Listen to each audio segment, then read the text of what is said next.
నమస్తే. సుమన్ టీవీ సగర్వంగా నిర్మిస్తున్నటువంటి కార్యక్రమం పద్మవ్యూహం.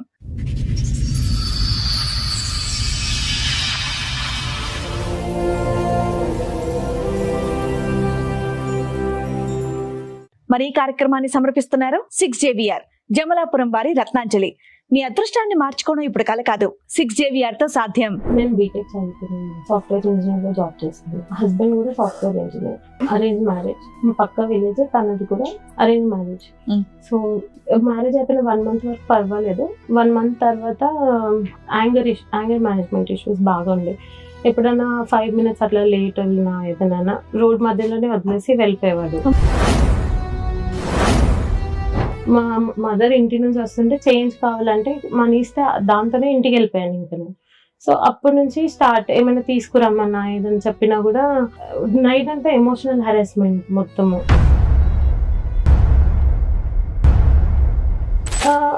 తను ఏంటి అంటే మొత్తం నేను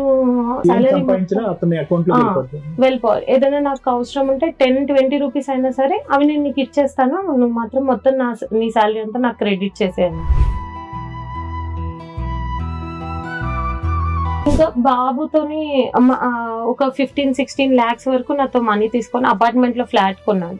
ఎవరి పేరు మీద కొన్నారు? అది ఆయన తన పేరు మీదే కొన్నారు. మనీ మాత్రం నా దగ్గర నుంచి తీసుకొని వెళ్ళారు.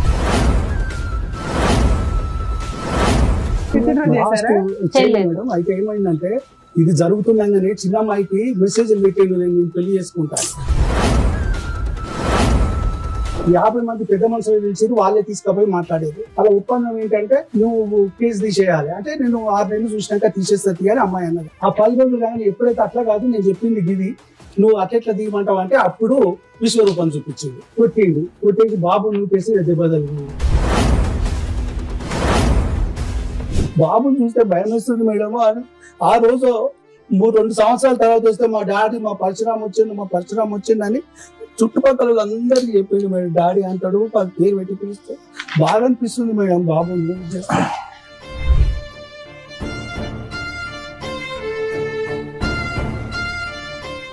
సార్, మేడం సంధ్య గారు ఆవిడ సమస్య చెప్పుకోవడానికి ఎక్కడి వరకు వచ్చారు, ఆవిడ సమస్య ఏంటో అడిగి తెలుసు. ఓకే సంధ్య గారు రండి.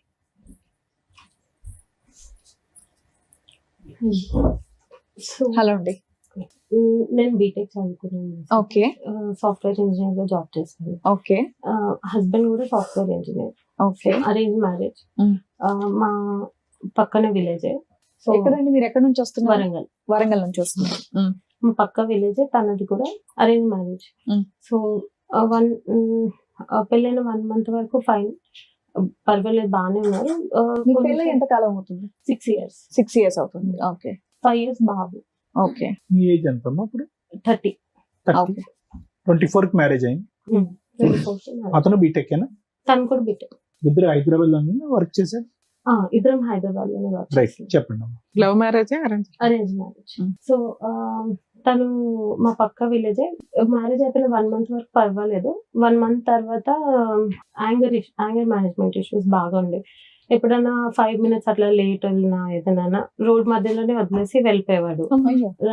చాలా సార్లు మేము ముందు అత్తాపూర్ సైడ్ ఉండేవాళ్ళం, ఆఫీస్ కి దగ్గర అవుతుందని. ఇట్లా ఒకరోజు మా పేరెంట్స్ వాళ్ళ ఇంటికి వెళ్తే లేట్ అయిపోయింది.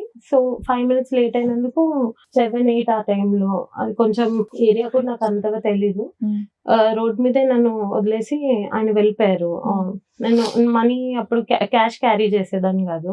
మా మదర్ ఇంటి నుంచి వస్తుంటే చేంజ్ కావాలంటే మనీ ఇస్తే దాంతోనే ఇంటికి వెళ్ళిపోయాను ఇంకా. సో అప్పటి నుంచి స్టార్ట్. ఏమైనా తీసుకురమ్మన్నా ఏదైనా చెప్పినా కూడా నైట్ అంతా ఎమోషనల్ హెరాస్మెంట్ మొత్తము. రాగానే నన్ను కొత్తిమీర తెమ్మని పంపిస్తావా, అట్లాంటి అన్ని చిన్న వాటికి నైట్ అంతా గొడవ పెట్టేసి చాలా మొత్తం ఎమోషనల్ గా డ్రైన్ చేసేసి. ఇంట్లో ఎవరెవరు ఉంటారండి? నేను, హస్బెండ్. అప్పటికి మాత్రం ఇద్దరమే. 1 month అయింది అప్పటికి. ఎక్కడ ఉంటారు? వాళ్ళ ఊర్లో ఉండేవాళ్ళు.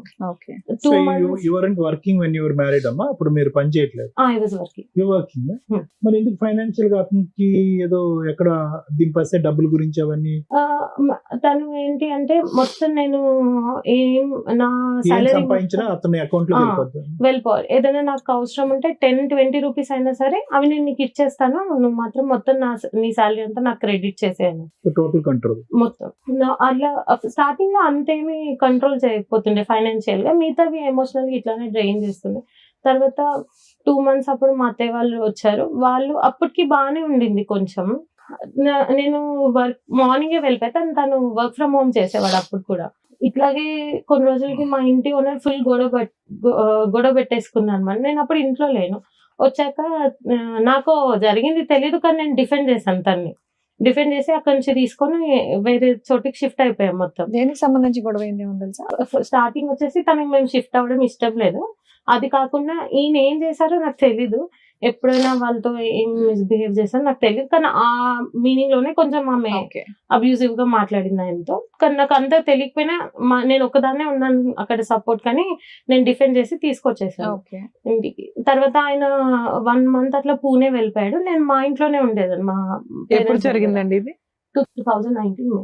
సో నేను ఇంటికి వచ్చేసాక 1 month ఆయన వెళ్ళిపోయారు. నేనే హౌస్ సర్చ్ అవన్నీ చేసి ఆయన వచ్చే వరకు అన్ని అరేంజ్ చేసి పెట్టుకుని ఉన్నాను.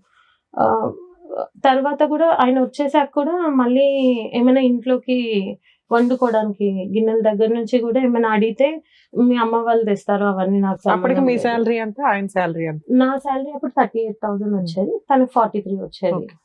ఏమైనా కొన్నా కూడా మీ శాలరీ మీరు ఏం చేసేవారు?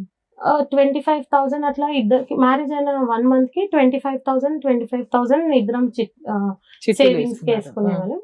మిగతావి మా దగ్గర ఉండేవి, అవి కూడా ఇంట్లో ఖర్చులకి వాటికి అయిపోయేది.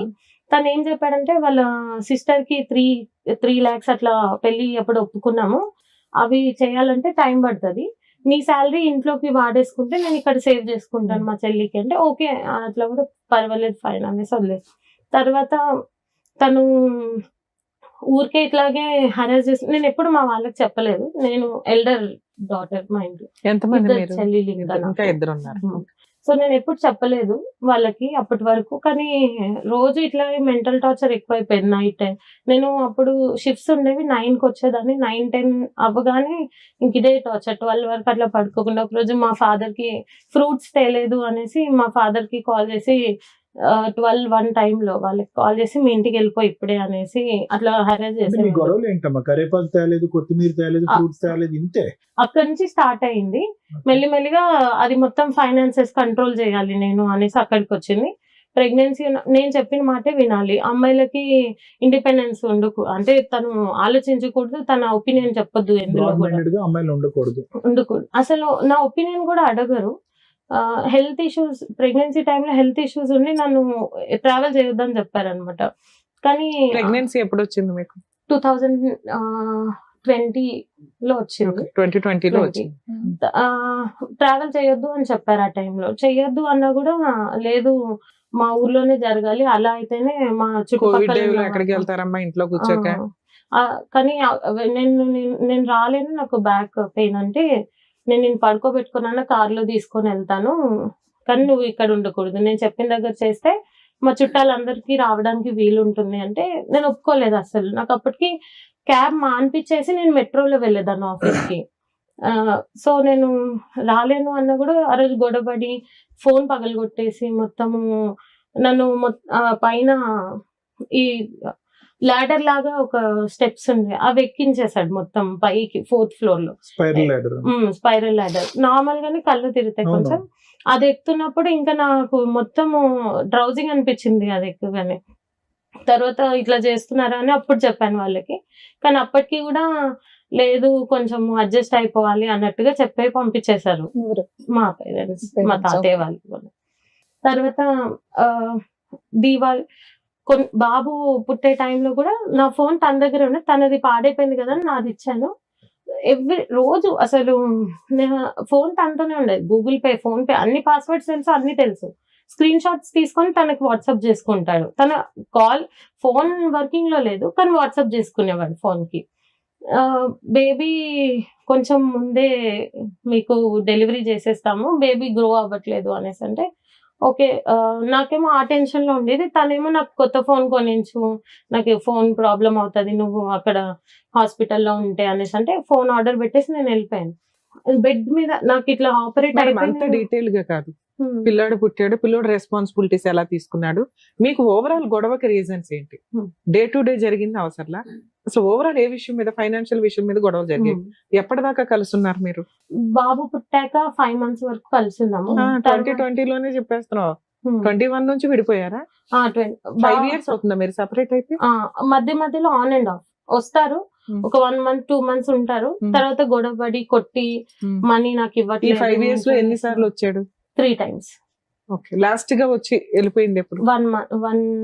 9-10 months బ్యాక్, ఫిబ్రవరి టైం లో. స్టార్టింగ్ లో ఉన్న డిఫరెన్స్ ఆఫ్ ఒపీనియన్స్ తర్వాత కాన్ఫ్లిక్ట్స్ ఒకటేనమ్మా, లేదంటే అంటే ఫైనాన్షియల్ ఇండిపెండెన్స్ లేకపోవటం, చిన్నవాడి దగ్గర గొడవ పెట్టుకోవటం, నీ డబ్బులన్నీ నాకు కావాలంటాం, ఇంతవరకేనా మీ గొడవలు? ఇంకేమన్నా ఉన్నాయా? ఇంకా పేరెంట్స్ దగ్గర నుంచి తీసుకురామని హెరాస్ చేసేవాళ్ళు. Okay, అది ఫైనాన్షియల్ కొంచెం ఆయనకి ఏమైనా అక్రమ సంబంధాలు ఉన్నాయా? మీ మీద అలాంటివి ఏమైనా ఏమన్నా క్యారెక్టర్ క్యారెక్టర్ అసాసినేషన్ చేయడు, కానీ బాడీ షేమింగ్ చేస్తారు బాగా. ఇట్లా స్టౌట్ ఉంటావు నువ్వు అట్లా అనేసి. సో ఈ కారణాల వల్లే మీరు 5 years బట్టి, ఆల్మోస్ట్ 5 years బట్టి విడిపోయారు. మధ్య మధ్యలో ఏదో అడప ఒక వారాలు అంతేనా? డౌట్ ఏంటంటే క్యారెక్టర్ పరంగా అట్లా కాదు, క్యారెక్టర్ అసాసినేషన్ కాకుండా తనకి ఫైనాన్షియల్ డౌట్స్ అన్నమాట. మా పేరెంట్స్ కి ఇచ్చేస్తాను, మా ఇచ్చేవారా మీరు? సిస్టర్స్ కి ఇచ్చాను. నేను ఎప్పుడు ఇవ్వలేదు. స్టార్టింగ్ లో మా పెళ్ళైన కొత్తలో మా సిస్టర్ నేనే, తను బయట సీట్ వస్తే నేనే ఎంకరేజ్ చేస్తా, నేను పంపించాను. సో దానికోసం ఒక 1 month స్పెండ్ చేశాను, కానీ దాని తర్వాత నేను ఎప్పుడు ఇవ్వలేదు. ప్రెగ్నెన్సీ టైంలో మీ వాట్సాప్ లో అదే మీ ఫోటోస్ స్క్రీన్ షాట్స్ తీసుకోవడం అవన్నీ ఏంటమ్మా దీని గురించి? దీని గురించి observing the communication with your అన్ని. ఫ్యామిలీ, మీ వాళ్ళ కమ్యూనికేషన్ అనేది అబ్జర్వ్ చేస్తారు. అవి గూగుల్ పే బ్యాలెన్స్ అవన్నీ స్క్రీన్ షాట్స్ తీసుకొని పంపించుకోవడం. రైట్. ఆపరేట్ అయిపోయినా కూడా అన్ని ప్రతి ఒక్కటి నేనే పెట్టాలి. అక్కడ నుంచి ఏమీ నాకు హెల్ప్ ఉండదు. అప్పటి నుంచి ఇప్పటి వరకు ఆయన ఏమి ఇవ్వలేదా? ఇవ్వలేదు. ఆయన జాబ్ కంటిన్యూ చేస్తున్నారా? 5 years లో తను మా బాబుని చూసింది ఓన్లీ బర్త్డే రోజు వస్తాడు, కేక్ కట్ చేపిస్తాడు, ఫొటోస్ దిగుతాడు, వెళ్ళిపోతాడు అంతే. ఎక్కడ ఉంటాడు ఆయన? ఆయన ఉప్పల్ సైడ్ పీజీలో ఉంటున్నాడు. పీజీ అనేసి అంటున్నారు, కానీ యాక్చువల్లీ వాళ్ళ ఫ్రెండ్స్ చెప్పింది ఏంటంటే అపార్ట్మెంట్ లో ఉంటున్నాడు, ఫ్లాట్ సెపరేట్లీ. అంటే ఒక్కడే ఉంటాడమ్మా? ఒక్కడే ఉంటున్నాడు అని చెప్పారు వాళ్ళు. మీకేమైనా డౌట్స్ ఉన్నాయా? నేను చూసాను యాక్చువల్లీ రీసెంట్ గా వచ్చినప్పుడు, మాతో పాటు ఉన్నప్పుడు 9-10 months బ్యాక్ ఇట్లా తనకి బాగా ఫీవర్ అట్లా ఉంటే నేను మెడిసిన్స్ ఆర్డర్ చేస్తున్నప్పుడు చూసాను అనమాట.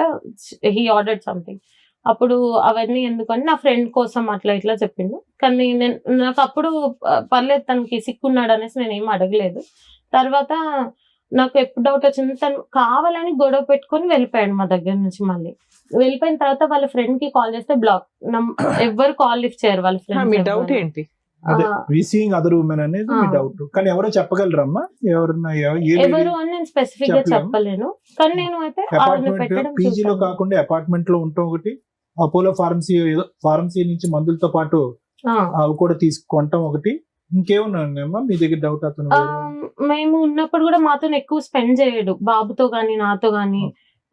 తను ఫోన్ చేసి మీ దగ్గర డైరెక్ట్ ఎవిడెన్స్ అయితే ఏం లేదు, బట్ అది మీకు ఒక సస్పిషన్. ఇది కాకుండా ఇంకా బాబుతోని ఒక 15-16 lakhs వరకు నాతో మనీ తీసుకొని అపార్ట్మెంట్ లో ఫ్లాట్ కొన్నాడు. అది వాళ్ళ ఫాదర్ ఆయన వాళ్ళు యూజ్ చేసుకోవడం, ఎప్పుడు నేను గాని బాబు గాని వెళ్ళడం అవి ఏమి లేదు. ఎవరి పేరు మీద కొన్నారు? అది ఆయన తన పేరు మీదే కొన్నారు, మనీ మాత్రం నా దగ్గర నుంచి తీసుకొని వెళ్ళారు. ట్రాన్సాక్షన్ ఏమైనా నడిచిందా? ఆన్లైన్ చిట్స్ మేము పే చేసినాము, వాళ్ళ దగ్గర నుంచి తీసుకొని వెళ్ళిపోయారు అనమాట. నేను పే చేసినవి కూడా తనే తీసుకొని. మీరెందుకు ఊరుకున్నారు? ఆ టైంలో మంచిగానే ఉంది కొంచెము, అంటే ఆ టైంలో మా మామయ్య వల్గర్ లాంగ్వేజ్ యూజ్ చేసి కొట్టడానికి వచ్చినప్పుడు ఈయనే సపోర్ట్ చేసి పంపించారు నన్ను. మీ ఫాదర్ వస్తారంటే. అమ్మ, నువ్వు ఉన్నంత కాలం చిట్టీలు వేసి 25,000 అనుకుని మీరు 25,000 కట్టింది ఏదైతే ఉందో, ఆల్రెడీ డే 1 నుంచి మీకు ఫైనాన్షియల్ గొడవలే ఎన్ని మాట్లాడుకున్నా కూడా. అట్లాంటప్పుడు 15 lakhs చిట్టి ఆయన తీసుకుని వెళ్ళిపోతుంటే ఈయన బాగున్నాడు కదా నువ్వెట్లా నమ్ముతావు? డే 1 నుంచి గొడవలు జరుగుతున్నాయిగా. ఈ డబ్బుల కోసం బాగున్నాడు ఈ 4 రోజులు. నెక్స్ట్ మీకు ఆల్రెడీ ఏ రోజు కూడా ఈ 5 years లో 3 times వచ్చి 3 months ఉన్నాడు. అయినా మీరు ఎందుకు ఎంటర్టైన్ చేస్తున్నారు అతను? నేను మనీ పంపించకపోతే మా ఫాదర్ కి వాళ్ళకి కాల్ చేసి హరాస్ చేయడం, నేను సూసైడ్ చేసుకుంటాను, నాకు మెంటల్ ప్రెషర్ ఎక్కువ అరే. అయిపోతుంది అని. అలా చెప్తే నువ్వెందుకు నమ్ముతావు? ఎందుకు వింటావు? చదువుకున్నోళ్ళు కదా కూడా ఈ ఇలా. 5 years లో ఎంత మొత్తం పంపించారమ్మా అతనికి టోటల్ గా? చిట్టీల డబ్బు ఎంత? అదో 15 లక్షలు. అది 15 అది lakhs. కాకుండా అది కాకుండా వాళ్ళ ఫాదర్ వాళ్ళ టర్మ్ ఇన్సూరెన్స్ దగ్గర నుంచి ఓలా ఊబర్ అన్ని ఇంట్లో సామాన్ దగ్గర నుంచి అన్ని నేనే చూసుకునేదాన్ని. ఇంట్లో అవన్నీ మనిషి లేడు, కాపురం లేదు, అదే ఏమీ లేదు, పైగా బిడ్డకు ఒక నీకు తండ్రి రూపాయి లేడు. ఇవ్వాల్సింది పోయి ఎదురు అన్ని లాక్కుంటుంటే ఎందుకు ఫండ్ చేస్తున్నావు అంటే ఎప్పటికైనా అతను మనసు కరుగుతుందనా? Actually Huh? దాని తర్వాత ఇంట్లో మా మమ్మీ వాళ్ళు అవన్నీ గిన్నెలు, నేను వాషింగ్ మెషిన్ అవన్నీ తీసుకొని వెళ్ళిపోయాడు మాకు చెప్పకుండా. మమ్మల్ని కొట్టి మా ఇంటికి పంపించేశాడు. అవన్నీ తీసుకొని వెళ్ళిపోయాడు. అప్పుడు బాబు చిన్న బాబు, నాకు తెలీదు ఆయన షిఫ్ట్ చేసింది కూడా నాకు తెలీదు. ఊరికి తీసుకొని వెళ్ళిపోయాడు అన్ని మొత్తము. నేను మా ఇంట్లో హౌస్ హోల్డ్ హెల్ప్ నాకు కాల్ చేసి తను వెళ్ళిపోయాడు, మనీ కూడా ఇవ్వలేదు ఏమి అంటే, నేను తనకి మా వాళ్ళు నువ్వెందుకు లాస్ అవుతాను తనకి ఇచ్చి కాల్ చేస్తే ఎవరు లిఫ్ట్ చేయరు, కాల్ ఎవరు లిఫ్ట్ చేయరు ఇంకా అక్కడ నుంచి. ఇప్పటికి కూడా అవన్నీ మా అమ్మ వాళ్ళు పెట్టినాయి, అందులో మా ఫాదర్ కష్టం అదంతా. అంటే మీరు కాదు. గెలుపు 3 లక్షలు నువ్వు పెట్టిన డబ్బు అంతకంటే ఎక్కువ ఉంది. ఎక్కువ తింగరదానిలాగా చాలా ఉన్నావు. చిన్న పెద్ద చిన్న విషయాలు contribution. మాట్లాడుతున్నారు. మేజర్ ఇష్యూ మీ జీవితంలో ఉన్న సగం సంపాదన అటు వెళ్ళిపోయింది కదా. అయినా నువ్వు 3 times ఎందుకు ఎంటర్టైన్ చేసావు అంటే మారతాడండి అంటే ఫ్యామిలీ కొంచెం నిలబెట్టుకోవడానికి ఆవిడ ఏదో కష్టపడింది కానీ ఆయన మారట్లేదు మీ అంతేనా? ఇద్దరు సిస్టర్స్ పెళ్లిళ్ళు అయినాయి. ఒక చెల్లిదండి. ఇంకా రెస్పాన్సిబిలిటీస్ ముగ్గురేనా? మగపిల్లలు లేరా? లేదు. అప్పుడు నాన్నగారు రెస్పాన్సిబిలిటీస్ మీకు కూడా ఫాదర్ ఉంటాయి. కాదని అడిగింది ఎవరు?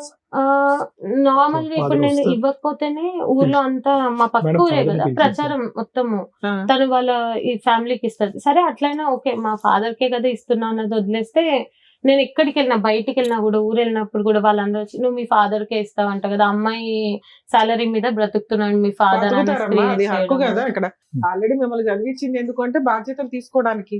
అట్లా అని కాకుండా ఇప్పుడు మీతో పాటు మీ ఫాదర్ వచ్చారు కదా, మాట్లాడతారా? పిలుద్దాం ఒకసారి. సార్ రండి.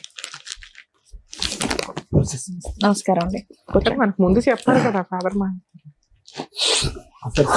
అయ్యో సార్ పెద్దవారు సార్ ఉండండి, సార్ ఉండండి, మాట్లాడదు మాట్లాడండి. రండి, కూర్చోండి సార్. అయ్యో మీ పేరేంటి గురుగారు? శ్రీనివాస్ సార్. కూర్చోండి. ఎందుకంటే సార్ మీరు బతుకమ్మల జీవితాలు బాగుపరుస్తారు మేడం. Thank you sir. అందరి జీవితాలు మెరుగుపరుస్తారు. జనజీవ సవంతిలో కలిసేటందుకు మీరు దారి చూపిస్తారు, న్యాయ సహాయం చేస్తారు.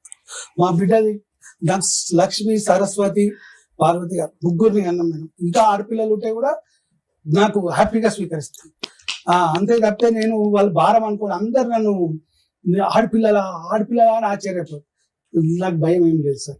మంచిగా అనిపిస్తారు తర్వాత. కానీ ఇంత కానీ కొంచెం లాంగ్వేజ్ కొంచెం గలీజ్ కావద్దని చెప్పేది.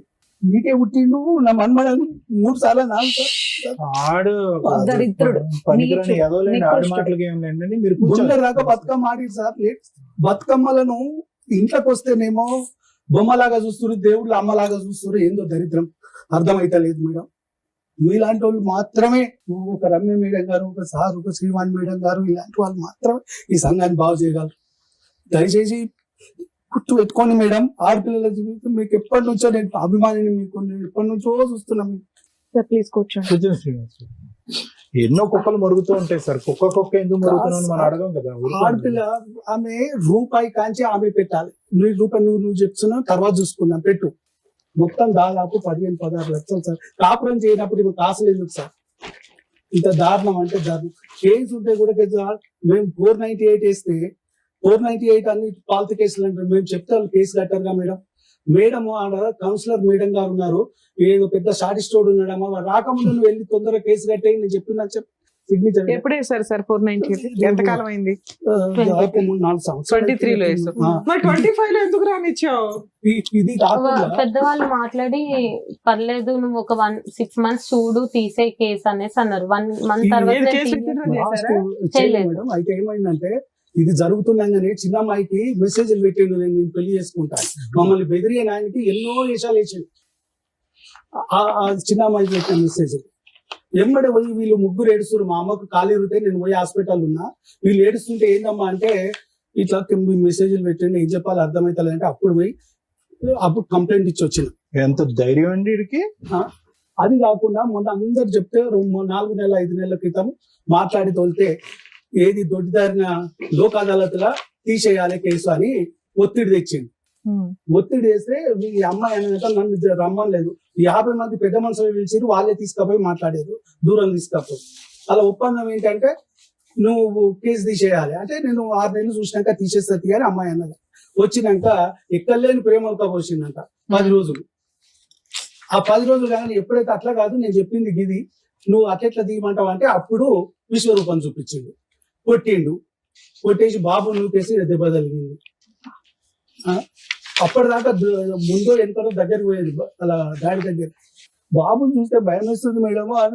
ఆ రోజు 2 సంవత్సరాల తర్వాత వస్తే మా డాడీ మా పరశురామ్ వచ్చిండు అని చుట్టుపక్కల అందరికి చెప్పిండు మేడం. డాడీ అంటాడు, వాళ్ళ పేరు పెట్టి పిలుస్తే బాగా అనిపిస్తుంది మేడం బాబుని. అందు గురించి అనే బాబు ఉన్నాడు కదా, కలిసి ఉండాలి. తర్వాత ఇంకో 2 ఉన్నారు. ఇది చదవచ్చా సార్? వీడు మీ రెండో అమ్మాయికి పెట్టిన మెసేజ్ చదవచ్చా? ఇక్కడ చదవండి సార్ దయచేసి. ఇది ఏం రాశాడంటే చూడండి, ఇది కొన్ని అర్ధరాత్రి మెసేజ్ కూడా కాదు, ఇది సాయంత్రం 6:30కి మెసేజ్. శ్రావణి నీకు ఒకటి చెప్పాలి శ్రావణి, ఇప్పటికి లేట్ అయ్యింది అంటే అమ్మాయి పాపం చెప్పండి అని అంది. I wanted to propose you in a best moment if I could have seen you before marriage. అంటే పెళ్లికి ముందు నువ్వు కనిపించుంటే నేను నీకే ప్రపోజ్ చేసి ఉండేవాడు. నాకు ఆ అవకాశం మిస్ అయిపోయా. నువ్వు ఎలా రిసీవ్ చేసుకుంటావో నాకు అర్థం కాలేదు. ఇదిగో నా నా మనసులోంచి చెప్పేటటువంటి మాట, నువ్వు నా బెటర్ హాఫ్ కింద ఉంటావా for the rest of my life. Don't I deserve A true caring sweet person like you. నీలాంటి అద్భుతమైన మనిషి నా జీవితంలో ఉంటావు అన్నది నాకు కావాలి. నువ్వు ఉండటానికి నువ్వు రెడీయా. అందునుంచి నేను ఇది ఎక్స్ప్రెస్ చేస్తున్నాను. ఇది ఏమన్నా ఒపీనియన్ ఉంటే కనుక వెంటనే నాకు తెలియపరచు. ఏందమ్మా ఇడు దమ్ము, ఇడు ధైర్యం, ఇడు. తర్వాత ఈ అమ్మాయి ఎంత తెలివిగా పెట్టిందంటే message, you know I talk respectfully to people. అప్పటికి గౌరవించే మాట్లాడుతుంది, ఇంటెన్షనలీ ఆర్ అన్ఇంటెన్షనలీ, తెలిసి తెలియకుండానే. మా నాన్నగారు నన్ను పెంచినటువంటి విధానం బట్టి ఈ మాత్రం మర్యాద ఇచ్చి నేను నీతో మాట్లాడుతున్నాను అని చెప్పి అక్కడితో అమ్మాయి మెసేజ్ కట్ చేసింది. అయినా కానీ వాడు పెడుతూనే పోయాడు సార్. అవును సార్, పెడుతూనే పోయాడు. ఎందుకు ఇది 1-2 పగలగొట్టకుండాని నడ్డి ఎరగొట్టకుండా ఎందుకు ఊరుకున్నారు? అమ్మాయికి మ్యారేజ్ అయింది కదండి, లాస్ట్ వన్ మేడం. ఈ అమ్మాయి లాస్ట్ మేడం, సెకండ్ వన్ కి అయిపోయింది. అయితే ఈ మధ్యన ఎప్పుడైనా మాట్లాడుతుంటే ఏం జరుగుతుందో పోతుంటే ఎంత దూరం అయినా పోదాం నాన్న, ఎంత అయినా ఖర్చు పెడతా అంటాడు. మొన్నటి ఒకసారి పెద్ద మనుషులు మాట్లాడితే లేదు, అప్పుడు కూడా ఇంకా కరోనా టైంలో ఇంకా 20 రోజులు ఇది ఉంటాము, మా ఊరికి తీసుకుపోయింది మేడం. ఇది ఉంటేంది నష్టమేముంది అయ్యా, పంపి ఆంచి హైదరాబాద్ కొత్తారు కానీ అక్కడ హైదరాబాద్ లో బతికేటోళ్ళని ఊరు ఉందామని తీసుకుపోయింది. ఒక 20 రోజులు ఏముంటే వచ్చేద్దామని తీసుకుపోయి అక్కడ హరాస్మెంట్, నువ్వు ఫోన్ మాట్లాడు, ఒక ఉగ్రవాది కంటే ఎక్కువ నిఘా. ఎక్కడ మాట్లాడినావు, ఏం మాట్లాడినావు, ఎందుకు మాట్లాడినావు? మీ అమ్మాయి ఇందులో ఏ ఒక్క పాయింట్ అన్న చెప్పిందా ఎంతసేపు కూర్చొని? రేపొద్దుట కోర్టులో ఎట్లా చెప్తుంది? అదే మీరు ప్రతి పాయింట్ పర్ఫెక్ట్ గా రీచ్ అయ్యేలాగా చెప్తున్నారు. మేము ఎందా నుంచి మొత్తుకునేది ఇదొకటైనా అంటుంటే ఒక్క ఫైనాన్షియల్ ఇష్యూ తప్ప అంత చదువుకొని అంత ఏటీఎం కార్డు లాగా మొత్తం ఇచ్చిపడేసి ఏమి క్రూయాలిటీ, ఏం బాధపడిందని చెప్పండి. సిస్టర్ మీద ఒక అబ్యూజ్ ఒక రకంగా, అది ఒక డబ్బు ఏం తీసుకోను అని ఆ కండిషన్ మీద పంపించాను. డబ్బు అడగదు, మీకు అవసరం ఉంటే ఏదన్నా డెవలప్ చేస్తే తీసుకోండి, ఒకరు వాడుకోండి, అంతే తప్పితే ఇదంటే సరే అట్లా అని పెద్ద మనుషులు కూడా ఎట్లా చేస్తారు అంటే మేడం వాళ్ళకి తోచింది చేస్తారు. వాళ్ళు మీ తరపున పెద్ద మనుషులు ఎంతమంది, వాళ్ళ తరపున పెద్ద మనుషులు ఎంతమంది? పోయినప్పుడు 4-5 మాకు పెద్ద మనుషులు లేరు, మా వాళ్ళేమో కావాల్సిన పొద్దుగా ఏమంటారు పెద్ద మనుషులు? ఏది కన్క్లూజన్ రాదు, ఏది అడగరు. నువ్వు దీనికి పనిష్మెంట్ రా బాబు, ఇది ఇట్లుంటది ఇక కలిసిపోవాలి. ఏమన్నా నేను అట్లెట్లయితే ఇది విలన్, తండ్రి విలన్, మంచోడు కాదు, వాళ్ళని కలవనిస్తలేడు. అయ్యా నేను అంటలేను కాదండి. ఇక్కడ ఇది ఒకటే కాదు, అమ్మాయికి రాసింది ఒకటే కాదు, అతని బాధలన్నీ కూడా కొంతవరకు శ్రావణికి చెప్పుకున్నాడు. మీరు ఆఖరి అమ్మాయితో చెప్పుకున్నాడు. ఏంటంటే కనుక నా కొడుకు అంటే నాకు పంచ ప్రాణాలు, నా కొడుకుని చూడటానికి నాకు ఒక అవకాశం ఇవ్వండి, వాడిని చూడలేకుండా నేను బతకలేకపోతున్నాను, అది ఇది అని చెప్పి అతని వాదన అంతా వినిపించాడు. కానీ ఎందుకు ఆ అమ్మాయికి చెప్పేవాడు? అందులో ఈ అమ్మాయి కూడా అంది, ఇదేంద్ర బాబు నేను అందరికంటే చిన్నపిల్లని నాకు చెప్తున్నావు ఏంటి ఈ గొడవ అంతా కూడా, పెద్దవాళ్ళతో వచ్చి కూర్చొని మాట్లాడొచ్చు కదా అంటే కనుక నేను చెప్పేటటువంటి మాట అట్లీస్ట్ ఈ మెసేజ్ల రూపాన నువ్వు తప్ప ఎవరు ఆలకించట్లేదు, వినట్లేదు, అర్థం చేసుకోవట్లేదు, నా గోడు ఎవరు అర్థం చేసుకోవట్లేదు కాబట్టి నీకు చెప్తాను. ఓకే, ఒక మెసేజ్ బాగాలేదు, ఈ మెసేజ్ నేను ఏదైతే చదివానో అది అభ్యంతరకరమైనటువంటి మెసేజ్. కానీ అక్కడ కూడా ఏమన్నాడంటే దీన్ని క్షమించలేండి కానీ చెప్తున్నాను, if you do not have any opinion please ignore it.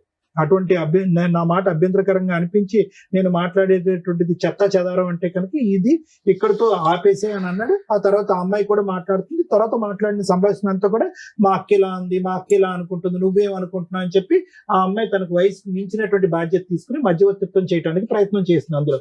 కానీ ఇందులో చాలా ఇంపార్టెంట్ పాయింట్ ఒకటి ఉందమ్మా, ఎవరు కూర్చోట్లేదు, ఎవరు నా గోడు వినట్లేదు, ఎవరు నా మాట వినట్లేదు, నువ్వు తప్ప ఎవరు వినట్లేదు శ్రావణి అని అంటుంది.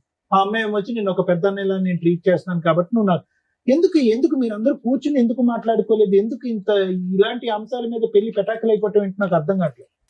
సార్ అవన్నీ అతను చెప్పిన ఒత్తి మాట్లాడతారు అంటే ఆయన ఎప్పుడు కొడుకుని చూడడానికి అవాయిడ్ ఎప్పుడు చేయలేదు మేడం, కొడుకుని చూడడానికి అవాయిడ్ ఎప్పుడు చేయలేదు. ఎప్పుడైనా వస్తుడు చూసుడు కనీసం మంచినీళ్ళు ఇచ్చినా కూడా కోర్టులో ఏం కేసులు పెండింగ్ ఉన్నాయి సార్? 498 వేసినాము. సో ఇది 354D.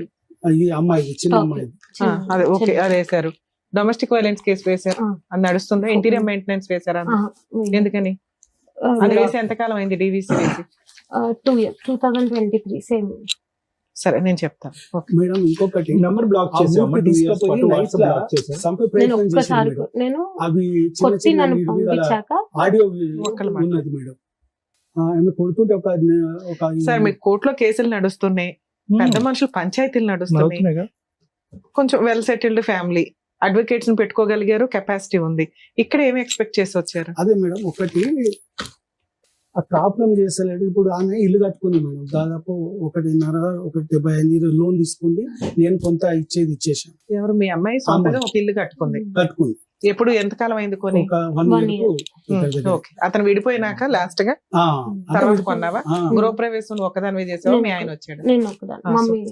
జస్ట్ పూజ చేసినాం అంతే. అయితే దాదాపు ఆమెకి ఇచ్చినవి, ఆమె సంపాదించినవి వేరే వేరే కాకుండా ఒక 20 లక్షల దాకా అప్పయింది మేడం. కనీసం అవన్నీ అంటే ఇటు ఇటు పెడుతుంది. కొంచెం అవన్నా సరే, కేసు ఎట్లా నడుస్తా, దేవుడు ఎట్లా చేస్తాడో మీలాంటి న్యాయం చేస్తారు. కనీసం అవన్నీ ఇస్తేనైనా ఆమె అప్పులు కట్టుకుంటుంది. సరే వచ్చి కాపురం చేసుకొని నిమ్మలంగా ఆయన రూపాయి పెట్టొద్దు అమ్మాయి సార్. ఇప్పుడు 11 అవుతుంది, ఈ టైంలో ఫోన్ చేయడం కూడా కరెక్ట్ కాదు. యాక్చువల్గా కొంచెం ముందు అయితే నిజంగా మీ అల్లుడు ఫోన్ చేసి మాట్లాడి మా వంతు ప్రయత్నం నేను చేశాను. నేను చెప్పేది చెప్పుకుంటున్నా మేడం. అయితే కనీసం ఆయన ఏ కేసులు అక్కర్లేదు, మీ దగ్గర వచ్చి మీరు మంచిగా సార్ కౌన్సిలింగ్ చేస్తే ఏ కేసు అక్కర్లేదు.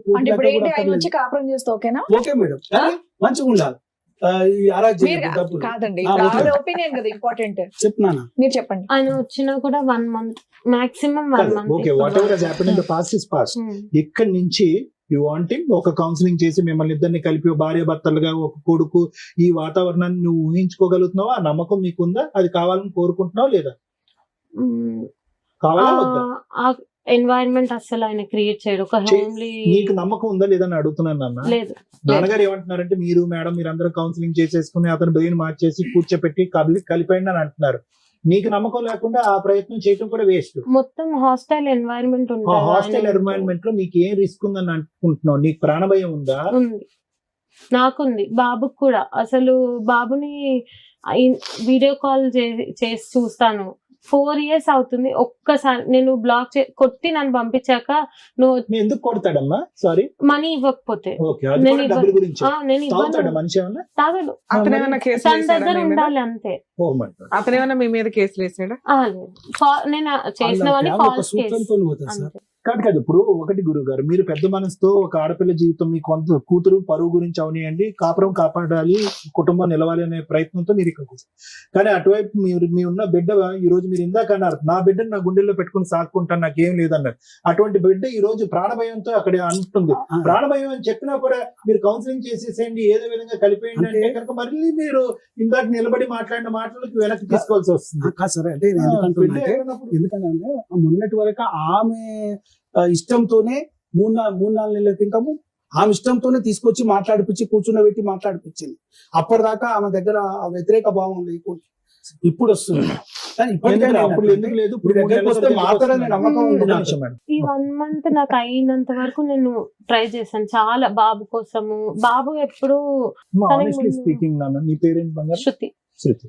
హానెస్ట్లీ స్పీకింగ్ ఒక మాట చెప్పాను, అసలు ఇక్కడ ఏ పద్ధతిలో అయితే ట్రై చేయాలో ఆ పద్ధతులు జరగలేదు. అసలు ఇది విడిపోకూడనటువంటి కాపురం. నిజంగా నా మనసులో మాట నేను చెప్తాను, ఇది there is no okay financial freedom లేదు, కొడతాడు, ఇవన్నీ కూడా ఇంకా ప్రతిదీ ఇలా విడగొట్టుకుని తుంచుకుంటూ పోతే అంటే ఇక్కడ కూడా ఒక మార్గం ఉంది. ఏంటంటే మ్యారిటల్ థెరపీ అంటారు, మ్యారేజ్ కౌన్సిలింగ్ అంటారు. బ్యూటిఫుల్ ప్రోగ్రామ్ అది. I asked him. ఎంత బ్యూటిఫుల్ ప్రోగ్రామ్ అంటే అది. అందులో యాంగర్ మేనేజ్మెంట్ జరిగిపోతుంది, overlapping of intersection, both personalities ఇంటర్చెక్ చేస్తాము, ఏమైనా అలవాట్లు ఉంటే మాన్పిస్తాము, ఆలోచన శైలి పెంపొందిస్తాం. ఒక బ్యూటిఫుల్ ప్రోగ్రామ్. అది చేయకుండా అంటే ఈ రోజు గట్టిగా కూర్చుని మాట్లాడుకుంటే 6 సంవత్సరాల పాటు మీ పెళ్లి అయ్యింది. నేను మాట్లాడేస్తాను, నేను కొద్దిగా 2 నిమిషాలు వినండి సార్. 6 సంవత్సరాల పాటు మీరు మ్యారేజ్ అయ్యింది. 6 సంవత్సరాల పాటులో గట్టిగా మాట్లాడుకుంటే ఒక్క బలమైన కారణం చెప్పండి డాక్టర్ గారు అంటే కనుక ఆర్థిక లావాదేవీ తప్ప ఏమీ లేదు ఇక్కడ. నాకు డబ్బులు కావాలి, నా డబ్బులు నా అకౌంట్ లో ఉండాలి, నేను కంట్రోల్ చేయాలి అనేటువంటిది. ఇది ముమ్మాటికి నేరమే. అది వాళ్ళు వంశపారంపర్యంగా వస్తుందా, వాళ్ళ ఇంట్లో ఆ కుటుంబంలో ఆనవాయితీయా, ఒక ఆడపిల్లను ఒక ఒంటరిగా ఎదగనివరా, పెద్దగా ఆలోచించనివరా, ఆర్థిక స్వేచ్ఛనివరా, తన కాలం మీద నిలబడినవరా అనేది ఆ అబ్బాయి ఆలోచన ఎందుకు అలా వచ్చింది అనేది నాకు అర్థం కావట్లేదు ఇప్పటికీ కూడా. సరే, ఆ ఆలోచనని కూడా మ్యారేజ్ కౌన్సిలింగ్ ద్వారా మార్చచ్చు. మ్యారిటల్ థెరపీ అంటారు. అది ఎక్కడ జరిగింది? ఇక్కడ ఏం జరగలేదు. అతను ఏమొచ్చి ఇది కావాలి అనేవాడు. అదేదో మిరపకాయలు, పచ్చిమిరపకాయలు, ఆకుకూరలు కాడి నుంచి మొదలు పెట్టి నీ డబ్బులు నాకు కావాలి, నా ఇది కావాలని అన్నా అలాగే నువ్వు ప్రొవైడ్ చేయడం కూడా కొనసాగింది. ఎక్కడో చోట భిన్నమైనటువంటి ప్రయత్నం చేయాలేమో. ఎందుకు ఆ శ్రావణి ఇప్పుడు మీ చెల్లితో మాట్లాడుకునేటటువంటి సాధక బాధకాలు ఎందుకు మీ అందరితో ఎందుకు మాట్లాడలేదు? ఓకే, మీరు అవకాశం ఇవ్వలేదని అనుకుందాం. సరే, అతను అన్నదే ఇందులో అన్ని పచ్చి అబద్ధాలు అని అంటున్నాడు. ఓకే, అబద్ధాలే.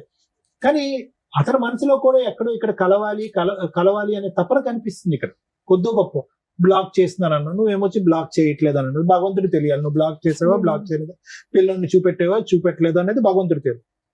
ఇంకా నేనేమంటున్నానంటే ఇక్కడ ఈ వేదిక మీద డీల్ చేసేటటువంటి అతిపెద్ద సమస్యల్లో, అతిపెద్దది అక్కర్లేదు, మీడియోకర్ సమస్యలో తాగుడు, తిరుగుడు, వ్యసనం, ఇలాంటివి అంశాలు ప్రధానంగా చూస్తాం.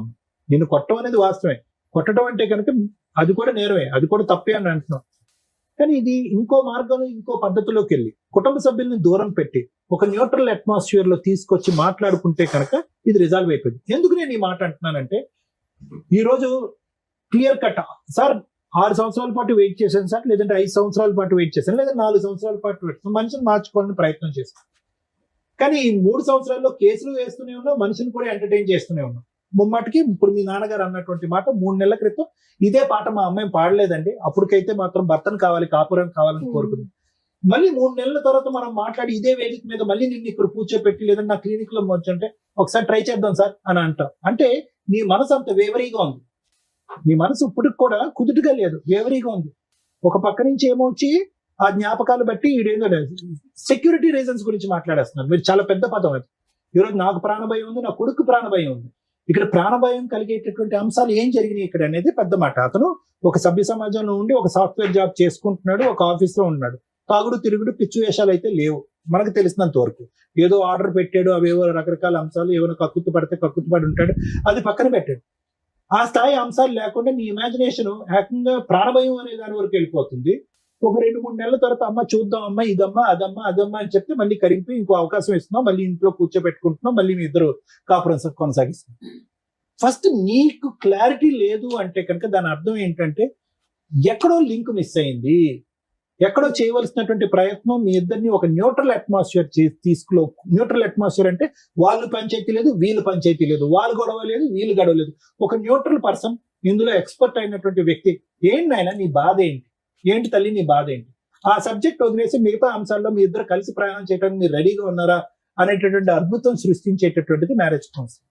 ఆ సక్సెస్ ఎంత అవుతుంది, ఫెయిలియర్ ఎంత అవుతుంది అనేటటువంటిది పక్కన పెట్టండి. కానీ అదొకటి మిస్ అయిందని నాకు అనిపిస్తుంది. అయితే ఈ రోజు కూడా నువ్వు ఆఫర్ ఇచ్చావమ్మా, మ్యారేజ్ కౌన్సిలింగ్ ఆఫర్ ఇస్తే అతను నో చెప్పాడా? పెద్దవాళ్ళు ఇచ్చారా?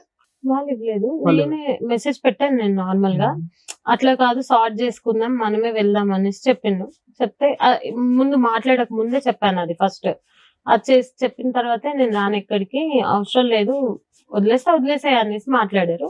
తర్వాత నేను ఇల్లు తీసుకున్నాక బాబు ఇల్లు అయిపోయింది, బాబు కూడా ఒక్కడున్నాడని అప్పుడు నేను వాళ్ళని అప్రోచ్ అయ్యి ఇట్లానే వదిలేస్తే ఇట్లాగే అయిపోతుంది, మీరు వచ్చి మాట్లాడండి, అని వాళ్ళకి చెప్పాను, వాళ్ళ పెద్ద వాళ్ళకి, మా వాళ్ళని కూడా తీసుకొని వెళ్ళాను, మాట్లాడించాను. ఇంటికి వచ్చాడు. దాని తర్వాత 1 month నుంచి ఇదే ఫస్ట్ కేసు తీసుకోమంటే లోక్ అదాలత్ లో అది నేను కనుక్కున్నాను. వాళ్ళు చెప్పారు లోక్ అదాలత్ లో తీసుకుంటే మళ్ళీ నీకు వేయడానికి ఉండదు, మళ్ళీ ఆయన సేమ్ బౌన్స్ బ్యాక్ అయితే నీకు ఏమి ఇది ఉండదు అంటే, సరే నేను ఇప్పటికైతే నేను చెప్పాను. అప్పటికే నేను వాళ్ళ ముందు కూడా చెప్పాను, నేను అన్ని తెలుసుకున్నాను, నాకు అంతా తెలీదు, తెలుసుకున్నాక అప్పుడు తీసేస్తాను అనేసి మాట్లాడాను. సేమ్ అదే మాట చెప్తే కరెక్ట్ గా 7 days మాతో మంచిగా ఉన్నాడు. దాని తర్వాత మళ్ళీ సిమిలర్ మళ్ళీ అదే ప్యాటర్న్ చూపెట్టారు. మళ్ళీ అదే. నేను చెప్పేది ఏంటంటేనమ్మా, ఎక్కడో చోట ఇంత ప్రయాణం జరిగిన తర్వాత మీరు కలిసి ప్రయాణం చేసినటువంటిది ఆవగింజ అంత దూరం అయ్యింది ఇంత, ఓకే. బట్ స్టిల్ అంత గ్యాప్ వచ్చినా కూడా నువ్వు అతన్ని మధ్య మధ్యలో ఎంటర్టైన్ చేస్తున్నావు అంటే ఎక్కడో అతనిలో ఉండేటటువంటి ఒక గుడ్ క్వాలిటీని కనిపించుంటది. డెఫినెట్లీ ఏదో గుడ్ క్వాలిటీ కనిపించుంటది. ఈ ఫైనాన్షియల్ అనేటటువంటి ఆస్పెక్ట్ భార్యాభర్తలు కలిసి ప్రయాణం చేసేటటువంటి రకరకాల ఇష్యూస్ లో financial aspect is 1/5 of the thing. మిగతాది శారీరక కలయిక ఉంటుంది, ఇమోషనల్ కలయిక ఉంటుంది, పిల్లల యొక్క బాధ్యత ఉంటుంది, ఉద్యోగాలు రకరకాలు ఉంటాయి. మిగతా ఏరియాస్ లో అతనికి మార్కులు ఉన్నాయిగా, ఓకే. ఈ ఏరియాలో అయితే లేదు. మిగతా ఏరియాస్ లో కొంతైనా మార్కులు ఇవ్వటం వల్లే కదా నువ్వు 3 సార్లు ఎంటర్టైన్ చేసావు కేసులు పెట్టిన తర్వాత కూడా. So what I'm saying is, అటువంటి అంశాన్ని తట్టి లేపేటటువంటి కార్యక్రమం మ్యారేజ్ కౌన్సిలింగ్. నేనేమంటున్నానంటే, యూజువల్ గా మ్యారేజ్ కౌన్సిల్ భార్య భర్తకి, భర్త భార్యకి ప్రపోజ్ చేయకూడదు, వర్కౌట్ అవ్వదు. నేను పిచ్చోడు అని చెప్పా డాక్టర్ దగ్గర తీసుకెళ్తున్నాను అని కూడా అంటారు. అదేంటి మనలో రిజాల్వ్ చేసుకునేది మూడో మనిషి ఎందుకు? నా భార్యగా నేను చెప్తున్నాను కాబట్టి నువ్వు వినాలి, వాడెవడో కూర్చొని మన ఇద్దరి మధ్యన పంచాయతీ ఏంటి, ఈ లెక్క వెళ్ళిపోతుంది. మ్యారేజ్ కౌన్సిలింగ్ అనేది ఎక్కడ ప్రపోజ్ చేయాలంటే తెలియనటువంటి ప్రేక్షకులకి పెద్దలు కూర్చుంటారు చూడండి పంచాయతీ. ఏమయ్యా, నీ అమ్మాయిని నువ్వు సపోర్ట్ చేస్తున్నావు, నా అబ్బాయిని నేను సపోర్ట్ చేస్తున్నావు, ఇది ఎక్కడ లెక్క తేరదు. ఒక కాగితం మీద 4 ముక్కలు రాసుకుంటాం, అది 3 రోజులు ముచ్చటే అవుతుంది, తర్వాత చించి పడేస్తారు, వర్కౌట్ అవ్వదు. కాబట్టి మేము వెనక్కి తప్పుకుంటాం, మీరు వెనక్కి తప్పుకుందాం, పిల్లలిద్దరిని కూడా మన మ్యారేజ్ కౌన్సిలింగ్ డిసైడ్ చేద్దాం. మీకు నచ్చినటువంటి వ్యక్తి అయినా సరే, మాకు నచ్చినటువంటి వ్యక్తి అయినా సరే, అతన్ని డిసైడ్ చేసుకుని అతని దగ్గరికి వెళ్దాం అని చెప్పుకునేటటువంటిది వర్కౌట్ అవుతుంది. సో ఇప్పటికీ కూడా నా ఉద్దేశం చెప్తున్నానమ్మా, మనస్ఫూర్తిగా నేను చెప్తున్నాను, కొంతవరకు చెడ్డోడే, కానీ దూరం పెట్టుకుని తెగదెంపులు చేసుకుని అంటే కోర్టు కేసులు లావాదేవీలు ఎంతవరకు ఉన్నాయితే నాకు తెలియదమ్మా, అది లాయర్ మేడం చెప్తారు. ఈ కేసు అయితే మాత్రం ఖచ్చితంగా ఒక మీడియేషన్, ఒక నెగోషియేషన్ ద్వారా రెక్టిఫై చేయగలిగేటటువంటి case, professional mediation. We cannot have routine counsellors, ఎందుకంటే you two are 2 educated people. మీరిద్దరు సాఫ్ట్వేర్ ఇంజనీర్ల కింద వర్క్ చేస్తున్నారు, సభ్య సమాజంలో గౌరవంగా బతుకుతున్నారు, చక్కటి శాలరీ తీసుకుంటున్నారు, మీకు ఒక కొడుకున్నాడు. కాబట్టి సైంటిఫిక్ పద్ధతిలో ఒక ప్రొఫెషనల్ కౌన్సిలింగ్ చేస్తే కనుక ఖచ్చితంగా మీ ఇద్దరి మధ్యన గ్యాప్ క్లోజ్ అవుతుంది అనే నమ్మకం నాకైతే ఉందమ్మా. లేదు sir my thoughts have gone too far అంటే కనుక అది మీ మానసిక పరిస్థితి అని నేను చెప్తాను. ఎందుకంటే ఈ రోజు ఇలా ఉంటుంది, రేపు పొద్దున్న లేపి అరే నీకు తెలుసా ఇలా చేద్దాం ఒకసారి ట్రై చేయంటే ఓకే సార్ అంటావు నువ్వు. అలా ఉంది నీ పొజిషన్. కాబట్టి నేనేమంటున్నానంటే ఫైనల్ గా ఏదైతే ఇప్పుడు నువ్వు అనుకున్నటువంటి భయం, భ్రాంతులు, అమ్మో టెన్షన్లు ఇవన్నీ ఒకసారి పక్కన పెట్టి ఒక ఆఖరి ప్రయత్నంగా అది ట్రై చేద్దాం. వర్కౌట్ అవుతే వెల్ అండ్ గుడ్, వర్కౌట్ అవ్వలేదు అనుకో ఆల్రెడీ నువ్వు తీసుకున్న నిర్ణయం కొద్దిగా పోస్ట్పోన్మెంట్ అవుతుందని. సో ఒక 6 నెలల పాటు ఎవరైనా మంచి కౌన్సిలర్ అమ్మ, ఎవరైనా మంచి మీడియేటర్, మంచి కౌన్సిలర్, ఇలాంటి అంశాలు బాగా తెలిసినటువంటి వ్యక్తి దగ్గర ఒక్కసారి వెళ్ళి ట్రై చేయండి. ఆ ప్రపోజల్ కూడా ఎవరు తీసుకొస్తారంటే నువ్వు తీసుకురావద్దు, పెద్దవాళ్ళు ఎవరైనా తీసుకొస్తే కనుక ఈ గ్యాప్ క్లోజ్ అవుతుంది అనేది నా నమ్మకం. Thank you sir. Thank you madam. ఈ రోజు సమాజంలో ఏ పేరెంట్స్ ని చూసినా ఒకళ్ళు, ఇద్దరు, ముగ్గురు ఆడపిల్లలే ఉంటారు. ఆడపిల్లలు ఉన్న పేరెంట్సే అదృష్టవంతులు అనే సమాజంలో ప్రెసెంట్ మనం. ఆయన ఆ మాటకు 3 ఆడపిల్లలకు ఒక అద్భుతమైన నిర్వచనం చెప్పాడు. లక్ష్మీ, పార్వతి, సరస్వతులు నాకు పుట్టారమ్మా అని. ఎంత హ్యాపీ అనిపించిందంటే, కానీ అలాంటి ఫాదర్కి పడే మాటలు ఏంటంటే ఆ పిల్లల్ని పర్ఫెక్ట్ గా చదివిస్తారు, వాళ్ళు జాబులు చేస్తూ లక్షలు సంపాదిస్తూ ఉంటారు. ఒకవేళ వాళ్ళ కాపురాలు నాశనం అయితే డబ్బు కోసం పిల్లల కాపురాలు నాశనం చేసి ఆడపిల్లలు ఇంట్లో పెట్టుకున్నారు. ఇది చాలా కేసుల్లో మనం వింటూ ఉంటాం. పేరెంట్స్ ఓవర్ ఇన్వాల్వ్మెంట్ వల్ల కాపురాలు నాశనం అయిపోయే స్టేజ్ నుంచి ఫైనాన్షియల్ గా ఒక అమ్మాయికి ఫైనాన్షియల్ ఫ్రీడమ్ ఉంటే కాపురాలు నాశనం చేసుకుంటారు అనే స్టేజ్ లో ఈ 2 మిక్స్ అయిపోయిన కేసు ఇది. ఒక రకంగా నిజంగా తండ్రి కూతురు కాపురం నాశనం చేశాడా, నిజంగా ఒక స్త్రీ ఫైనాన్షియల్ ఫ్రీడమ్ వల్ల, వ్యక్తిగత స్వేచ్ఛ ఎక్కువగా ఉండడం వల్ల కాపురం నాశనం చేసుకుందా, లేదా భర్త మంచోడు కాదా అనే పాయింట్స్ ఈ కేసులో మాట్లాడుకుంటే తన కాపురం చెయ్యాలా వద్దా అనేది మాట్లాడొచ్చు. ఎప్పుడైనా కాపురం చెయ్యాలి అంటే అది లీగాలిటీ ఎంటర్ అవ్వక ముందే జరగాలి. వన్స్ లీగాలిటీ ఎంటర్ అయిపోయినాక ఆ నిలబడే కాపురాలు చాలా రేర్ ఈ రోజున మాట్లాడితే. 498 2023లో ఫైల్ చేసేసి ఆ తర్వాత జరిగిన మర్డర్ కేసులు, అటెంప్ట్, సెక్సువల్ అబ్యూజ్లు జరిగిన కేసులు రేపటి రోజున ఒక మచ్చ సరస్వతి మీద వేసేసారు. ఆ పిల్లకి ఇంకా పెళ్లి కావాలి. వీళ్ళు చేసిన పని ఆ పిల్ల జీవితకాలం ఆ ఎఫ్ఐఆర్ తోటి ఆయన చేసిన పనికి మాలిన మెసేజ్కి దాన్ని పాపులర్ చేసుకోవడం వల్ల ఆ పిల్ల మీద మచ్చ పడుతుంది. రేపొద్దుట ఎవరన్నా పెళ్లి చేసుకుంటే ఈ తొక్కుల కేసు కనిపిస్తుంది. మీకు అర్థం అయ్యిందా? ఆ మెసేజ్ ని మీరు ఇలా పెట్టుకొని డెసిషన్ తీసుకోవాల్సింది పోయి లీగల్ గా మనకేదో అద్భుతాలు జరుగుతాయని ఒక తప్పు చేయని పిల్ల క్యారెక్టర్ని, ఎందుకంటే సమాజంలో ముందు ఆడపిల్లనే అంటారు, ఆవిడ తప్పు చేసిందా తప్పు చేయలేదా ఈ పక్కన పెట్టండి. అతను లీగల్ సపోర్ట్ కోసం అయి ఉండొచ్చు. కర్మ ఏంటంటే ఈ కేసులో అతను ఎవరో మాకు తెలియపోయినా మాకున్న సీనియారిటీ మీద అతను కరెక్టే, ఈవిడ కరెక్టే. అర్థమవుతుందా? మరి ఈ కాపురం నిలబడుతుందా నిలబడదా అనే పాయింట్స్ మనం మాట్లాడదాం. అతను కరెక్ట్. ఏ రకంగా కరెక్ట్? పిల్లాడిని తాపత్రయపడిపోతున్నట్టు, నాకు అసలు వీళ్ళు ఛాన్సే ఇవ్వట్లేదు, సో ఫైనాన్షియల్ గా మేమిద్దరం ఒకటే కాబట్టి నేనే లీడరు, ఎందుకంటే మా ఆవిడ సంపాదన అంతా వాళ్ళ నాన్న తినేస్తున్నాడు, వాళ్ళ అమ్మ నాన్న తినేస్తున్నారని. అమ్మాయి జాబ్ చేస్తుంటే మ్యారేజ్ టైంలోనే ముందుగా మాట్లాడుకోండి మీ అమ్మాయి శాలరీ ఏం చేస్తారు అని. ఆ టాపిక్ రాలేదు మేడం, మేము మాట్లాడలేదంటే కాపురాలు నాశనం అయిపోతాయి. 50,000 సాఫ్ట్వేర్ లేకపోతే ఏదైనా ప్రొఫెషన్ లోనో ఉంటే అమ్మ మా అమ్మాయికి శాలరీ ఇదిగోండి, పెళ్లికి ఎంత అప్పు అవుతుంది, మాకింత రెస్పాన్సిబిలిటీ. కూతుర్లు ఇళ్లే, బాధ్యతలు ఇళ్లే తీసుకోవాలి కదా. 5 ఏళ్ళు తీసుకుంటారా 10 ఏళ్ళు తీసుకుంటారా? జీవిత కాలంలో వీళ్ళ శాలరీలోంచి పేరెంట్స్ కి ఎంత ఇస్తారు? కన్ను ఏంటంటే ఆడపిల్లల దగ్గర బతకడానికి కూడా తల్లిదండ్రులు అసహ్యంగానో లేకపోతే సమాజం ఏమనుకుంటుందో అనే భయంతో బతుకుతారు. అప్పుడు వాళ్ళని పోషించడానికి ఫైనాన్షియల్ సపోర్ట్ చేయాలి.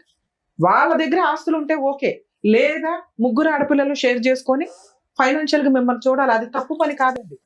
ఎవరు మిమ్మల్ని వేలుపెట్టి ఏం చూడట్లేదు, చూడరు కూడా. మీ దగ్గర ఉన్న అలా ఇవ్వడం వాళ్ళకి ఆనందం ఒక రకంగా. అది ముందుగా మాట్లాడుకోండి. ఎందుకంటే హస్బెండ్ వాళ్ళ కట్నాలు తీసుకునేటప్పుడు తక్కువ కట్నం ఏదో అనుకొని అబ్బా అమ్మాయి ఈ రోజు 50 తర్వాత ₹1,00,000 సంపాదిస్తుంది, నెలకు 1,00,00,000 సంవత్సరానికి 1,00,00,000 వస్తాయి అనుకుంటే కుదరదు. ఇవి ముందే మాట్లాడుకుంటే ఈ ఫైనాన్షియల్ విషయం మీద గొడవ జరగదు. ఇది ఫస్ట్ టాపిక్. మేడం మా ఇద్దరికి ఇంత శాలరీ, నాకు 35, ఆయనకు 45, 25 ఇద్దరు పర్సనల్ గా సూపర్, మిగతాది ఇద్దరం కలిపి మాట్లాడుకున్నాం, ఇల్లు నడిపిస్తామని. ఈ పెచ్చది ఏం చేసిందంటే ఈ పార్టీకి కూడా ఆళ్ళకే వెళ్లేలాగా చిట్టి మొత్తం ఇచ్చింది. ఈ హస్బెండ్ కి మార్కులు ఎక్కడ పడట్లేదు, ఆయన మాట్లాడిన పాయింట్స్ దగ్గరే మాటలు పడట్లా. ఒకటి, భార్యకి ఎంత ఫైనాన్షియల్ ఫ్రీడమ్ ఇవ్వాలో చూసుకోవాలా. తల్లిదండ్రుల కోసం ప్రాపర్టీ కొని భార్య అప్పటిదాకా సంపాదించిన 15 లక్షలు డిపాజిట్ చేసి తీసేసుకున్నాడు చిట్టీల రూపంలో. అంటే ఫైనాన్షియల్ గా అతను గ్రిప్ తీసుకోవాలనే చూసుకుంటున్నాడు డే 1 నుంచి. అలాంటి వ్యక్తితో ఈవిడ ఎక్కువ కాలం బతికిద్దంటే 10 years తర్వాత మళ్ళీ ఇక్కడే కూర్చుంటుంది. ఎందుకంటే ఇప్పుడు సొసైటీ కోసం పిల్లల కోసం అడ్జస్ట్ అయ్యింది అంటే రేపటి రోజున ఈ ఫైనాన్షియల్ క్రష్ ఏదైతే ఉందో తను భరించలేదు. ఎందుకంటే 2 lakhs అవుతుంది, 3 lakhs అవుతుంది. 2 lakhs ఆయనకి ఇవ్వాలంటే ఈవిడ చేసేది ఏంటి? ఇప్పుడు ఆయన చేస్తున్నది ఏంటి? ఇంట్లో ఆవిడ ఎదురుగా ఒక రూమ్మేట్ లాగా అన్ని షేర్ చేసుకుంటున్నప్పుడు తను నేనేం చేయగలను అనేది ఉంటుంది. తనకి రూమ్మేట్ గా ఎంత చేయాలో చేసి మిగతాది వాడుకుంటే తన పర్సనల్ ఫ్రీడమ్ అనేది, ఫైనాన్షియల్ ఫ్రీడమ్ ఉండాలి. అది అక్కడ మిస్ అయింది. 2, ఒక అల్లుడు రేపటి రోజున ఇంట్లో పెద్దల్లుడుగా కూర్చొని బాధ్యత తీసుకోవాలంటే ఆయన తండ్రి పాత్ర తీసుకోవాలి. ఆడపడుచు మరదలకి పెళ్లి చేయాలంటే మరదలు మా ఆవిడ కంటే నువ్వే బాగా అండర్స్టాండ్ చేసుకుంటున్నావు, మా మామగారు మీ నాన్న నా భార్య అసలు నన్ను అండర్స్టాండే చేసుకోవట్లేదని చిన్నపిల్లకి చెప్పడం ఏమిటి? ఆ పిల్ల జీవితకాలంలో బావ దగ్గర నాన్న అని కూర్చోగలదా? బాధ్యత తీసుకోగలదా? అది డ్యామేజ్ అయిపోయింది. ఆయన ఏ ముఖం పెట్టుకొని మీ ఇంట్లో భోంచేస్తాడు మీకు 3వ కూతురు ఉండగా? మిమ్మల్ని కొన్ని మాటలు మేము కేసుల్లో వింటూ ఉంటామంటే దిగజారి మాట్లాడుకుంటారు. 30 ఏళ్ళు 40 ఏళ్ళు ఉన్న కొడుకు తల్లి పక్కన పడుకుంటే అది కొడుక్కి 70 ఏళ్ళు వచ్చినా తల్లి పక్కన పడుకుంటే ఆడు కొడుకే, పసిపిల్లోడే. అలాగే అదే ఆడపిల్లల్ని పడుకోవద్దు తండ్రి దగ్గర అంటాం, ఎందుకంటే సేఫ్. వాళ్ళకి అన్కాన్షియస్ లో ఎలా ఉంటుంది, తాగుళ్ళు ఎలా ఉంటారని. అది సేఫే తప్ప తండ్రికి కూడా ఆ నీచమైన బుద్ధి ఉండదు. ఎక్కడో కర్మకాలు 1-6 దరిద్రులు ఉంటారు తప్ప. కోడళ్ళు మాటలు నోరు జారేటప్పుడు ఇలాంటి నీచమైన మాటలు మాట్లాడతారు. వెళ్ళి మీ అమ్మతో పడుకో అని కేసులు రాస్తారు. వాళ్ళ అమ్మ దగ్గర పడుకుంటాడండి అంటే, పడుకోవడం అంటే మీ దృష్టిలో ఏంటి? మీ జీవితంలో చేసే పెద్ద పాపం. అలాంటి నీచమైన డైలాగ్ ఇక్కడ ఇంకోటి నడిచింది. పిల్లాడిని కానీ మీ నాన్నతో కన్నావంటే అక్కడ మనిషేనా? అసలు పిల్ల పిల్లాడి జీవితంలో మచ్చపడిపోయింది, దాన్ని వీళ్ళు పాపులర్ చేసుకుంటారు, లీగల్ గా వాడుకుంటారు. చేయకూడదన్న జ్ఞానం వీళ్ళకుండదు. ఒక ఆడపిల్ల జీవితాన్ని తీసుకెళ్లి మూడో పిల్లది తీసుకెళ్లి లీగల్ గా బయట పెట్టకూడదని వీళ్ళకి తెలియదు. ఎందుకంటే న్యాయ పోరాటం ఎక్కడో ఒకటి నిజం చూపించాలి అని. ఈ రకంగా ఒక పసి పిల్లోడి మీద మచ్చపడింది చెయ్యని తప్పుకి, ఒక మూడో కూతురు మీద మచ్చపడింది, దానికి అసలు తెలియని కూడా తెలియదు. ఇంత నీచమైన సమాజంలో మనం ఉన్నాం. ఈ రెండిట్లోనే పాతాళంలోకి వెళ్ళిపోయాడు ఆ తండ్రి, ఆ అల్లుడు. ఏ ముఖం పెట్టుకుని ఆ ఇంట్లో కొడుకు ముందో, మామగారి ముందో, మరదల ముందో కూర్చొని బాధ్యత తీసుకోగలడు, భోజనం చేయగలడు. కలపాలా ఇలాంటి కేసుని? ఫైనాన్షియల్ గా తేడా ఉంటే ఓకే, ఆల్రెడీ ఇవిడ ఫ్రీజ్ అయిపోయి ఉంది. 5 years మ్యారిటల్ రిలేషన్ లో ఏ రోజు కూడా మీ అల్లుడు నాకు భార్య కావాలని కేసులు ఫైల్ చేయాలి. ఈవిడ సమాజానికి భయపడో, పిల్లలకు భయపడో, ఓకే మారతాడనో 3 సార్లు ఛాన్స్ ఇచ్చింది తప్ప. అంత మెసేజ్లు పెట్టిన అల్లుడు 2023లో కేసు ఫైల్ చేస్తే కనీసం నాకు విజిటేషన్ రైట్స్ ఇవ్వండి అని కేసు ఫైల్ చేయాలి. అర్థం అవుతుందా? పిల్లాడిని చూసే రైట్స్ మీ అల్లుడికి లీగల్ గా ఉన్నాయి. పిల్ల మీద మెసేజ్లు పెట్టుకుంటూ కూర్చోవడం ఏంటి? మీ అమ్మాయిని ఎంటర్టైనే చేయకూడదు. మీ అమ్మాయికి తెలియదు, ఇది వీళ్ళ కుటుంబం. ఆ పిల్లని ఈ ఉచ్చులోకి లాగి చాలా తప్పు చేశారు. ఆ పిల్లకి మెసేజ్ వచ్చిన రోజే పోలీస్ స్టేషన్ కంప్లైంట్ ఇవ్వాలా, దాన్ని ఈవిడ కేసుల్లో వాడుకోవచ్చు. స్పెషల్ కేసు వేసి ఆ పిల్ల క్యారెక్టర్ రోడ్డు మీద పెట్టారు చెయ్యని తప్పుకి. లోక్ అదాలత్లో కేసులు ఫైల్ చేసినాక లోక్ అదాలత్లో మేడం మీకు డౌట్, లోక్ అదాలత్లో పెడితే కేసు మళ్ళీ వేయడానికి ఉండదని, అది అబద్ధం అండి. లోక్ అదాలత్లో కేసు ఫైల్ చేస్తూ మీరు రిప్రజెంటేషన్ ఇస్తే అది క్లోజ్ చేయడానికి 3 months అబ్జర్వేషన్ పీరియడ్ ఉంటుంది. ఈ 3 months లో మనిషి మంచోడా, మారాడా, మారలేదా, 90% ఆ 3 months బాగుంటారు కేసు క్లోజ్ అయ్యేదాకా. వన్స్ కేసు క్లోజ్ అయినాక మళ్ళీ ఏదైనా నీకు హెరాస్మెంట్ వచ్చింది అనుకో, ఆ పాతది ఈ నమ్మక ద్రోహం ప్రెజెంట్ జరిగింది, మళ్ళీ కేసు వేసుకునే రైట్స్ మీకు ఉన్నాయి. ఇది తెలుసుకోండి. కాకపోతే కాపురాలు నిలబెట్టడం కోసమని కౌన్సిలింగ్లు ఇవన్నీ నడుస్తూ ఉంటే అవి ఒకవేళ మీకు నచ్చి ఓకే భర్తతో ఉండాలి అనుకుంటే లోక్ అదాలత్లో మీరు కేసు క్లోజ్ చేసుకున్నా మీకు వచ్చిన లాస్ లేదు, మళ్ళీ కేసు వేసుకునే రైట్స్ ఉన్నాయి. మరి మీకు ఎవరు చెప్పారో నాకు అర్థం కాల, అది లీగల్ గా అబద్ధం. ఆ కేసు వేస్ట్ అయిపోద్దేమో, ఫ్రెష్ కేసు ఇంకొంచెం పాయింట్లతో యాడ్ అవుతుంది కదా. అర్థం అవుతుందా? 2 ఇక ఈ పాయింట్స్ లో మాట్లాడితే ఫైనాన్షియల్ అడ్డంగా ప్రాపర్ ఎవిడెన్స్ ఉంది నీ దగ్గర. మీరు చేయాల్సిన పని ఏంటంటే డొమెస్టిక్ వైలెన్స్ కేసు ఏదైతే వేశారో దాంట్లో ఇంటీరియర్ మెయింటెనెన్స్ పిటిషన్ ఎమర్జెన్సీగా వేయండి. అది పిటిషన్ వేసిన దగ్గర నుంచి క్యాలిక్యులేషన్ మెయింటెనెన్స్ ఆర్డర్ అవుతుంది బాబుకి. మీరు జాబ్ చేస్తున్నారు కాబట్టి మీకు మెయింటెనెన్స్ రాదు, బాబు కోసం మెయింటెనెన్స్ ఫైల్ చేయండి. అది ఎంత అర్జెంటుగా వేయగలిగితే అంత. సార్ మీకు ఇప్పుడు ఒక క్లారిటీ ఉండాలి. డైవర్స్ గురించి నేను ఇక్కడ మాట్లాడట్లేదండి, అతన్ని అలా ఉండనివ్వండి. దయచేసి ఇంటికి ఎంటర్టైన్ చేయొద్దు. ఓ 2 years 3 years లీగల్ గా తిరగనివ్వండి. మ్యూచువల్ డైవర్స్ కి వస్తాడా, కాంపెన్సేషన్ మొత్తం రూపాయితో సహా డివిసి యాక్ట్ ద్వారా వసూలు చేసుకునే రైట్స్ నీకున్నాయి. మ్యూచువల్ గా వస్తే పిల్లాడికి ఏమి ఇస్తాడో నీవేంటి, ఇవి మాట్లాడుకుని మ్యూచువల్ కి వెళ్ళండి. లేదు నా భార్య కావాలి అంటే దానికోసం ఆయన ఏం ప్రయత్నాలు చేశాడు, ఈ పాప ప్రక్షాళన ఎలా చేసుకున్నాడు, కొంచెం టైం ఇద్దాం. నిజంగా భార్య కావాలి అంటే ముందు మామగారి కాళ్ళు పట్టుకోవాలా, ఎందుకంటే నీచమైన మాటలు మాట్లాడేస్తావు. మరదల కాళ్ళు పట్టుకోవాలా, దారుణమైన మెసేజ్లు పెట్టావు. అవి 2 చేసిన రోజున ఈ అమ్మాయి కౌన్సిలింగ్ ఇద్దాం. ముందు నమ్మాలి భర్తని. నువ్వు ఆ ముఖం పెట్టుకుని ఆ ఇంట్లో తిరగగలిగితే, ఆ అమ్మాయి నమ్మితే, సారో మేము కౌన్సిలింగ్ ఇవ్వడానికి 1 సెకండ్ కూడా ఆలోచించాం సార్, ఎందుకంటే మా ఉద్దేశమే కాపురాలు నిలబెట్టడం. లేదా కోర్టుల చుట్టూ సంవత్సరాల తిరగకుండా నాన్న ఇట్లా డెసిషన్ తీసుకోండి, ఇలా వెళ్ళండి, ఇలా చెయ్యండి అని. ఇక్కడ మీకు మేము ఇవ్వగలిగే సజెషన్, ఆ అబ్బాయితో ఇప్పుడే కౌన్సిలింగ్ వద్దు, ఇప్పుడే పంచాయతీ వద్దు, ఇప్పుడే సెటిల్మెంట్ వద్దు. ముందు మీ హక్కులు ఏంటి, మీకున్న పవర్స్ ఏంటో తెలియచేయండి. డివిసి యాక్ట్ లో ఇప్పుడు నాకు స్టేట్మెంట్ ఇచ్చారు కదా, ఇవన్నీ రూపాయితో సహా వడ్డీ వసూలు చేసుకునే రైట్స్ నీకున్నాయి. ఎరియర్స్ అంటే వీటిలన్నిటిని కూడా మీరు ఇప్పుడు దాకా పెట్టిన మొత్తం కూడా దీనికి తగ్గ పనిష్మెంట్ పడుతుంది. ఇంటీరియర్ మెయింటెనెన్స్ ఎంత అర్జెంటుగా అయితే అంత అర్జెంటుగా వేయండి. ఒక డివిసి కేసు ఒక 5 కేసులతో సమానం. 100% మీరు గెలిచే కేసు. మీ దగ్గర ఉన్న ఎవిడెన్స్, మీరు క్రూయాలిటీ ప్రూవ్ చేయలేకపోవచ్చు, కానీ 498 కేసులో డౌరీ ప్రూవ్ చేయగలుగుతారు. అడిషనల్ డౌరీ హెరాస్మెంట్ మీకు ఆల్రెడీ ఆ సెక్షన్ ఇంక్లూడ్ అయింది. సెక్సువల్ అబ్యూజ్ ప్రూవ్ చేయగలుగుతారు. వాట్సాప్ మెసేజ్ ఉంది, దాంట్లో వాడేసుకుంటే సరిపోయిందనా. థర్డ్ పిల్లని మనం రోడ్డు మీద పెట్టామని నా బాధ, కానీ నడవనివ్వండి, ఆల్రెడీ మీరు పెట్టేశారు కదా. వేయడానికి ముందు నాతో మాట్లాడుంటే ఇందాక